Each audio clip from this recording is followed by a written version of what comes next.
Assalamualaikum warahmatullahi wabarakatuh.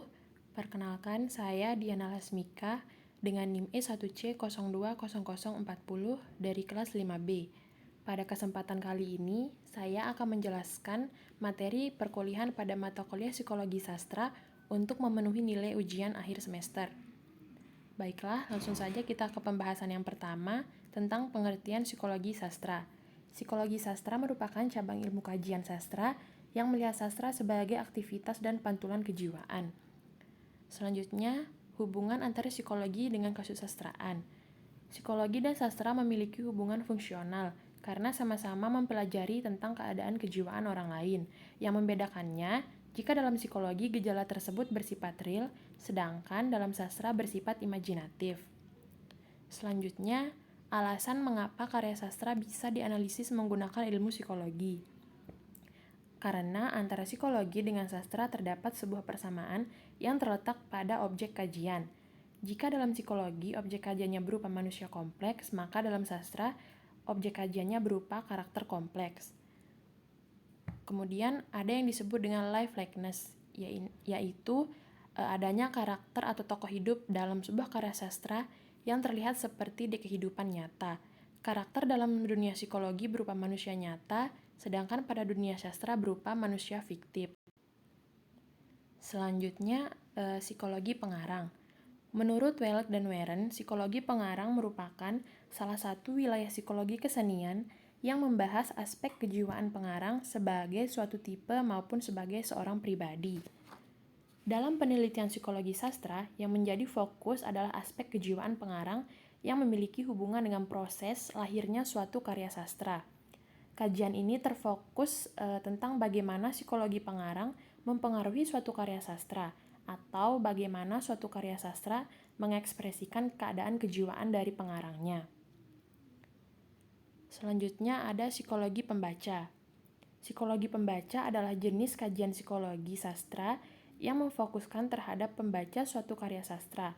Para pembaca akan menginterpretasikan apa yang sudah dibaca dan akan mempengaruhi kondisi kejiwaannya. Dalam penelitian psikologi sastra, objek kajian psikologi pembaca adalah pembaca yang langsung membaca suatu karya sastra, lalu menghayati serta menginterpretasikan karya sastra tersebut. Penelitian ini bertujuan untuk mengetahui bagaimana efek dari suatu karya sastra terhadap kejiwaan pembacanya. Selanjutnya, teori psikoanalisis. Teori ini merupakan teori yang dikembangkan oleh Sigmund Freud dalam menganalisis psikologi manusia.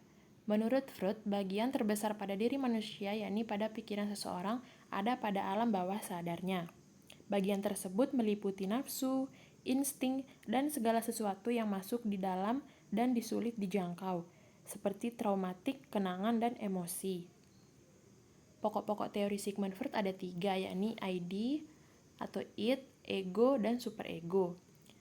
Yang pertama ada ID, id atau das es, merupakan sifat alamiah manusia sejak lahir, sebagai sistem yang di dalamnya berusaha mengikuti prinsip-prinsip kehidupan pada umumnya atau suatu dorongan alamiah yang dikenal dengan ID.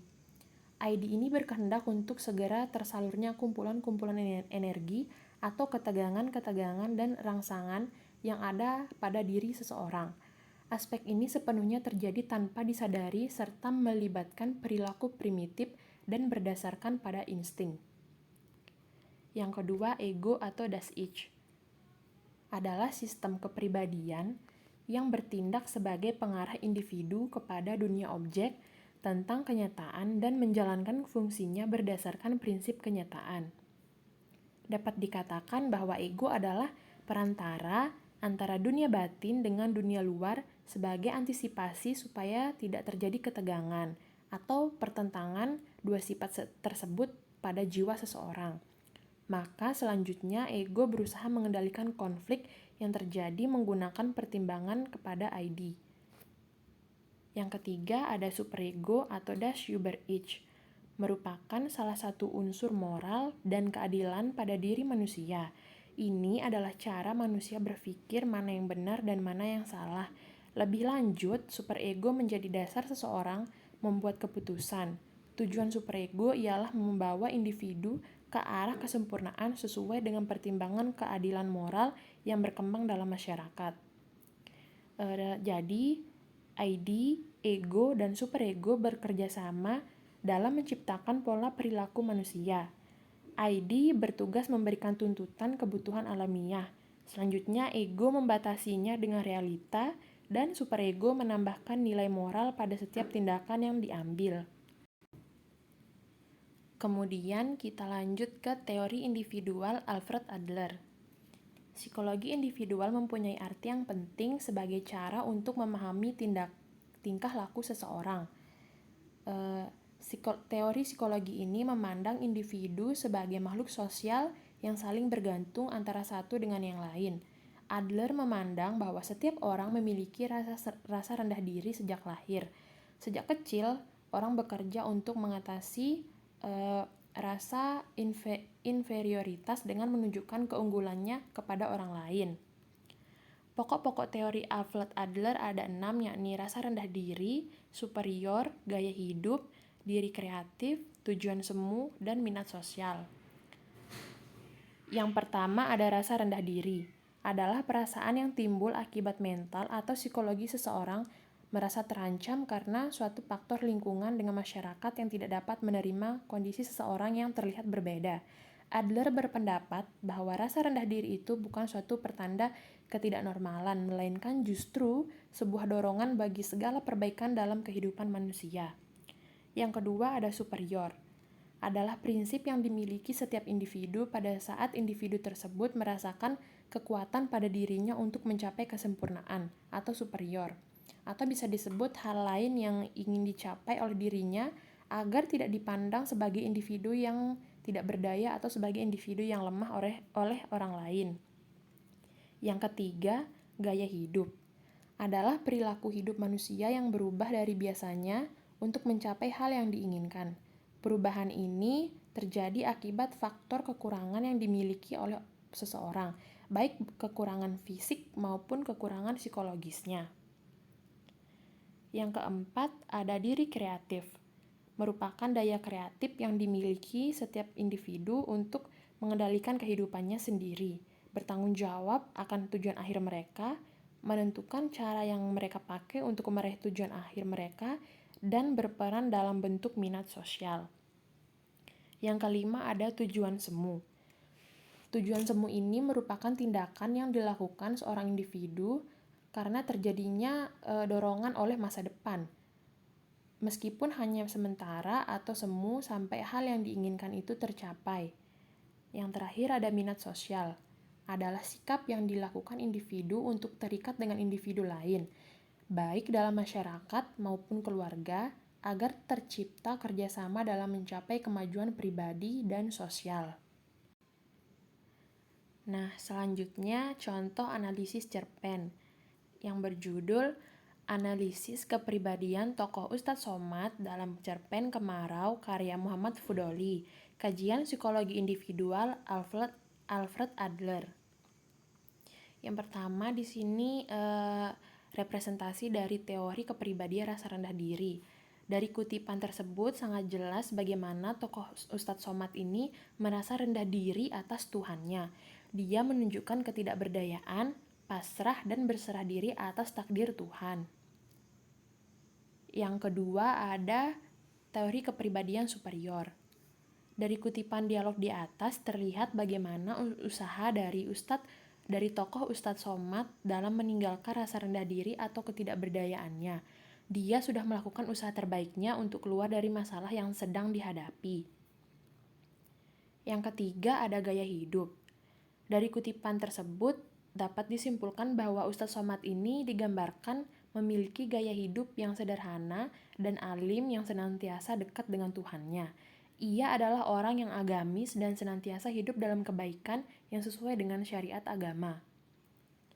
Yang keempat ada diri kreatif. Pada kutipan pertama menunjukkan bagaimana cara Ustadz Somad menyelamatkan para warga desa dari perbuatan yang syirik dan dilarang agama. Nah, pada kutipan yang kedua menunjukkan bagaimana cara kreatif Ustadz Somad ini dalam menghadapi masalah. Alih-alih membuang makanan dengan bahan sesajen, ia lebih memilih untuk membagikannya kepada para warga yang membutuhkan agar lebih berkah dan bermanfaat. Yang kelima ada tujuan semu. Nah, dari kutipan tersebut, tokoh Ustadz Somad ini digambarkan sebagai seorang yang agamis, yang patuh dan taat kepada Tuhannya. Dia selalu berusaha menjadi orang yang bersyukur dan menerima takdir Tuhan. Merujuk kembali pada teori Adler, prinsip tujuan semu merupakan tujuan dari produk daya kreatif, yaitu kemampuan individu secara bebas untuk membuat perilakunya dan menciptakan kepribadiannya sendiri begitu. Nah, di sini kepribadian tokoh Ustadz Somad sangat terlihat sebagai sosok yang tenang dalam menghadapi masalah dan menghindari semua hal yang bersifat buruk dan menyimpang. Nah, yang terakhir ada minat sosial. Dari kutipan tadi, dialog pertamanya itu merepresentasikan bagaimana kepedulian dari tokoh Ustadz Somad kepada sesama warga desa. Dia sangat berjiwa sosial dengan menyuruh untuk membagikan makanan dan sejumlah uang kepada orang-orang yang membutuhkan daripada digunakan untuk sesajen. Dari kutipan dialog yang kedua, ketiga, dan keempat, dapat dikatakan bahwa tokoh Ustadz Somad memiliki minat sosial yang tinggi. Ia adalah orang yang ramah serta berjiwa sosial yang baik. Terlihat dari bagaimana dia menawarkan tokoh Bakri untuk mampir ke rumahnya. Kemudian dilanjutkan dengan menitipkan salam untuk anak-anak Bakri sebagai bentuk sapaan dan kepedulian. Jadi kesimpulannya, tokoh Ustadz Somad pada cerpen Kemarau digambarkan sebagai sosok yang taat agama, baik, sederhana, dan peduli terhadap sesama. Merujuk kembali pada teori Adler, prinsip minat sosial merupakan sikap ketertarikan dengan manusia secara umum, rasa simpati dan empati kepada setiap anggota masyarakat yang bertujuan untuk kemajuan sosial. Dengan minat sosial pula, individu mampu mencapai prinsip superior atau tujuan final dari hidupnya. Sekian yang bisa saya sampaikan. Terima kasih untuk perhatiannya. Mohon maaf untuk segala kekurangan. Wassalamualaikum warahmatullahi wabarakatuh.